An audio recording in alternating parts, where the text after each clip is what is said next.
Welcome back दोस्तों, एक बार फिर से स्वागत है गुफरान इलेक्ट्रिकल चैनल के नई वीडियो में। दोस्तों आज के वीडियो में हम जानेंगे, अगर आप डीजल जनरेटर यानी कि डीजी ऑपरेटर की लिए इंटरव्यू की तैयारी कर रहे हैं या डीजी सेट की पूरी प्रैक्टिकल नॉलेज सीखना चाहते हैं तो ये वीडियो आपके लिए बहुत ही ज़्यादा इंपॉर्टेंट होने वाला है। तो दोस्तों वीडियो को पूरा देखिए, अगर वीडियो पसंद आए तो चैनल को सब्सक्राइब कीजिए और वीडियो को लाइक कीजिए। तो बिना देर करे फटाफट वीडियो शुरू कर लेते हैं। दोस्तों आज की वीडियो में हम जानेंगे डीजी ऑपरेटिंग में इंटरव्यू में पूछे जाने वाले महत्वपूर्ण क्वेश्चन आंसर, यानी कि डीजी ऑपरेटेड के लिए अगर आप इंटरव्यू देने जा रहे हैं तो इस वीडियो में आपके सारे क्वेश्चन कवर कर दूंगा। अगर ये वीडियो आपने पूरा देख लिया तो आप डीजी ऑपरेटर के लिए इंटरव्यू में आपको कोई भी रिजेक्ट नहीं कर सकता। तो दोस्तों वीडियो को बिना स्किप किए पूरा देखिए शुरू से आखिर तक, ताकि मैं एक एक पॉइंट आपको बताऊं और आप अच्छे से समझ सके। दोस्तों सबसे पहला जो क्वेश्चन पूछा जाता है वो पूछा जाता है डीजल जनरेटर क्या होता है या डीजी क्या होता है। तो इसका आंसर आपको देना है, डीजल जनरेटर एक ऐसी मशीन है जो डीजल इंजन और अल्टरनेटर की मदद से मैकेनिकल एनर्जी को इलेक्ट्रिसिटी एनर्जी में बदलता है।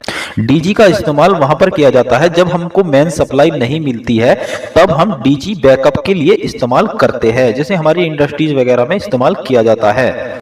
इसमें दूसरा क्वेश्चन आ जाता है डीजी सेट के मुख्य पार्ट्स कौन कौन से होते हैं और उनके क्या क्या काम होते हैं। तो दोस्तों इसका आंसर आपको इस प्रकार देना है कि डीजी सेट के मुख्य पार्ट होते हैं। नंबर एक आता है जो डीजल इंजन होता है, जो हमारा इंजन होता है डीजल की मदद से चलता है, जो अल्टरनेटर को घुमाने का कार्य करता है। नंबर दो पर आता है अल्टरनेटर, जो हमारे अल्टरनेटर जो होता है दोस्तों वो बिजली बनाने का कार्य करता है। अल्टरनेटर को हम मैकेनिकल एनर्जी यानी इंजन की मदद से घुमाते हैं और वो हमको इलेक्ट्रिसिटी प्रदान करता है अल्टरनेटर। नंबर तीन पर आता है फ्यूल टैंक। दोस्तों फ्यूल टैंक का इस्तेमाल हमारे जो जनरेटर होता है, जनरेटर के इंजन के लिए जो फ्यूल इस्तेमाल होता है डीजल, उसको भरने के लिए टैंक का इस्तेमाल किया जाता है। नंबर 4 पॉइंट आता है हमारी बैटरी। बैटरी का इस्तेमाल हम सेल्फ के लिए करते हैं, सेल्फ लगाने के लिए अपने जनरेटर में।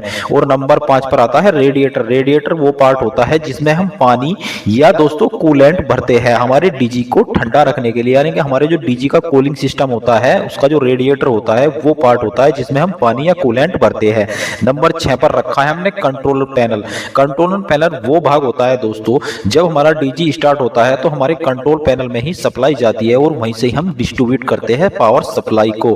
और दोस्तों नंबर 7 पार्ट होता है हमारा एग्जॉस्ट सिस्टम। एग्जॉस्ट सिस्टम का काम होता है डीजल जनरेटर का एग्जॉस्ट सिस्टम जली हुई गैस को बाहर निकालता है, नॉइज को कम करता है और इंजन को सेफ व एफिशिएंट काम करने के लिए बनाए रखता है। दोस्तों अगर हमारा एग्जॉस्ट सिस्टम खराब हो जाता है तो उससे क्या क्या नुकसान हो सकते हैं। एक तो हमारा इंजन ज़्यादा गर्म होगा जिससे हमारा इंजन बैठने का चांस बढ़ जाता है, इंजन की पावर कम हो जाएगी, ज़्यादा धुआं निकलेगा और डीजी रूम के अंदर भी हमारी जहरीली गैस भर सकती है। नंबर 8 पर रखा है हमने एवीआर को, ऑटोमेटिक वोल्टेज रेगुलेटर। दोस्तों इसका कार्य होता है हमारे जो अल्टरनेटर इलेक्ट्रिसिटी बनाता है उसके वोल्टेज को मॉनिटरिंग करने के साथ साथ उसको बैलेंस भी करता है, यानी कि इसको ऑटोमेटिक वोल्टेज रेगुलेटर इसलिए लगाया जाता है ताकि हमारे वोल्टेज स्टेबल रहे, ना तो ज्यादा कम हो और ना ज्यादा हो जाए, यानी कि ओवर वोल्टेज हो जाए ना लो वोल्टेज हो। तो एवीआर का ये काम होता है। तो दोस्तों ये मुख्य 8 पार्ट होते हैं हमारी डीजी के और इनके सबके मैंने आपको वर्क भी बताया है। अब 3 नंबर क्वेश्चन आता है हमारा डीजी से रिलेटेड कि डीजी सेट स्टार्ट करने से पहले क्या क्या चेक करना चाहिए। तो दोस्तों ये बहुत ही ज्यादा इंपॉर्टेंट क्वेश्चन है, डीजी ऑपरेटर को ये मालूम होना चाहिए। तो मैं ये भी, इसमें भी कई सारे पॉइंट होते हैं जो चेक करने होते हैं, मैं एक एक को बताऊंगा क्या क्या होता है और ये भी बताऊंगा कैसे चेक करना होता है और क्या चेक करना होता है। तो दोस्तों इसमें सबसे पहला रखा है हमने डीजल लेवल चेक, यानी जो हमारा डीजल है उसका आप देखोगे टैंक में डीजल का लेवल कितना है। हमारा डीजी हमको चलाना है तो हमारे पास डीजल भी होना चाहिए टैंक में। और number 2 point engine oil level check, यानी जो इंजन का लुब्रिकेशन ऑयल होता है उसका भी लेवल आपको चेक करना चाहिए डीजी स्टार्ट करने से पहले। नंबर 3 पर आपको चेक करना है कूलेंट वाटर लेवल, यानी हमारे जो रेडिएटर टैंक होता है दोस्तों उसमें कूलेंट कितना है या वाटर कितना है, उसमें कहीं कूलेंट वाटर ना हुआ तो हमारा इंजन यानी कि हीट होने की वजह से प्रॉब्लम आ सकती है, तो इसलिए कूलेंट को चेक करना भी बहुत जरूरी होता है। और इससे अगला पॉइंट है बैटरी वोल्टेज चेक करना, यानी कि बैटरी के वोल्टेज भी आपको चेक करते रहने हैं चलाने से पहले। ये सब काम जो मैं आपको बता रहा हूँ खासकर डीजी ऑपरेटर के लिए बहुत ही ज्यादा इंपॉर्टेंट है। तो वोल्टेज चेक करने होते हैं बैटरी के, हमारे सही वोल्टेज है, हमारे जब सेल्फ लगाएंगे तो ऐसा तो नहीं हमारी बैटरी फेल हो जाएगी। उसके बाद आपको चेक करना होता है फ्यूल लेवल, यानी कि हमारे पास जो फ्यूल का स्टॉक है वो कितना है कितना नहीं है, हमारे लिए अवेलेबल भी है या नहीं, ये चेक करना होता है। और इस पे सबसे लास्ट पॉइंट हमने इसमें रखा है अर्थिंग प्रॉपर है या नहीं, अर्थिंग वगैरह चेक करेंगे। ये सेफ्टी रिलेटेड में भी आता है क्वेश्चन, और सेफ्टी रिलेटेड हम बहुत ही ज्यादा ध्यान रखते हैं इस चीज का कि हमारे जो जनरेटर है उस पर प्रॉपर अर्थिंग है भी या नहीं। अगर नहीं है तो आप डीजी स्टार्ट मत कीजिए, पहले प्रॉपर अर्थिंग सही कीजिए। इन सब जो मैंने सारे पॉइंट बताए हैं इन सबको ध्यान में रखते ही डीजी को स्टार्ट किया जाता है। अब अगला क्वेश्चन आपसे पूछा जा सकता है कि डीजी सेट स्टार्ट करने की प्रक्रिया क्या होती है। तो सबसे पहले हमको क्या देखना होता है, जो हमारा कंट्रोल पैनल है वो ऑन है या नहीं, ये सबसे पहले आपको चेक करना है। उसके बाद फ्यूल सप्लाई के ओपन है या नहीं, हमारी फ्यूल सप्लाई तो बंद नहीं है।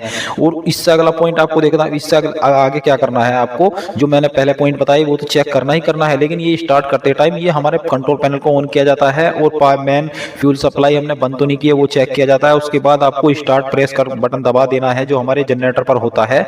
जैसे ही हमारा डीजी स्टार्ट हो जाएगा तो उसको स्टेबल होने दे, यानी कि प्रॉपर स्टार्ट होने दे। उसके बाद वो वोल्टेज और फ्रीक्वेंसी अच्छे से चेक करें और उसके बाद ही धीरे धीरे इस पे जनरेटर पर लोड डालेंगे हम अपने। इसके बाद ये सब चेक करने के बाद ही लोड डालेंगे। तो नंबर 5 पर रखा है हमने डीजी सेट में फ्रीक्वेंसी और वोल्टेज कितना होना चाहिए। दोस्तों डीजी के वोल्टेज लगभग 415 वोल्टेज 3 फेज के होने चाहिए, लगभग 415 के आसपास ही। और दोस्तों फ्रीक्वेंसी 15 हर्ट्ज, 14.9 भी चल जाती है, लेकिन 15 हर्ट्ज हमारी फ्रीक्वेंसी वैसे होती है। अगर फ्रीक्वेंसी ज्यादा या कम आ रही है तो आपको चेक करना पड़ेगा कि हमारा इलेक्ट्रिकल इक्विपमेंट तो खराब नहीं है या कुछ प्रॉब्लम तो नहीं है। उसके बाद ही हम लोड डालेंगे अपने डीजी पर। अब इससे अगला पॉइंट है, इससे अगला जो क्वेश्चन है वो पूछा जाता है ओवरलोड होने पर क्या करोगे। अगर आपका डीजी ओवरलोड हो रहा है तो आप क्या करोगे। तो सबसे पहला काम जो करना होता है वो होता है तुरंत एक्स्ट्रा लोड हटाएंगे, यानी कि हम लोड को जितना हो सके कम करेंगे अपने जनरेटर पर। उसके बाद लोड बैलेंस करेंगे। अगर लोड बैलेंस नहीं हो रहा तो हम लोड बैलेंस नहीं हो रहा तो फिर उसको हम और लोड कम करेंगे। और लोड बैलेंस करने के बाद फिर हम पैनल पे अलार्म को चेक करेंगे कि हमारे पैनल पर क्या क्या अलार्म आया है। और जरूरत पड़े तो डीजी को शट डाउन भी करना पड़ सकता है, तो डीजी को शट डाउन भी करेंगे। लेकिन आपको ध्यान रखना है इन सब पैरामीटर्स का जो मैंने आपको बताया है उसके बाद ही शट डाउन किया जाता है। और दोस्तों इससे अगला क्वेश्चन जो पूछा जाता है वो होता है डीजी सेट में कौन से फॉल्ट आते हैं, मतलब क्या क्या फॉल्ट आ सकते हैं। जो आते हैं नॉर्मली फॉल्ट वो क्या क्या आ सकते हैं हमारे डीजी सेट में, तो मैं आपको बता देता हूं, ये भी आपको ध्यान में रखना है। तो दोस्तों इसमें एक तो लो ऑयल प्रेशर का यानी कि फॉल्ट आ सकता है कि ऑयल प्रेशर लो है, यानी कि हमारी एयर चली गई किसी कारण, हमारी जो डीजल वाली जो नली होती है उसमें मतलब एयर चले जाने के कारण लो प्रेशर हो सकता है। एक हो सकता है हाई इंजन टेम्परेचर, यानी कि जो इंजन है चलते चलते हमारे इंजन का टेम्परेचर हाई हो जाना।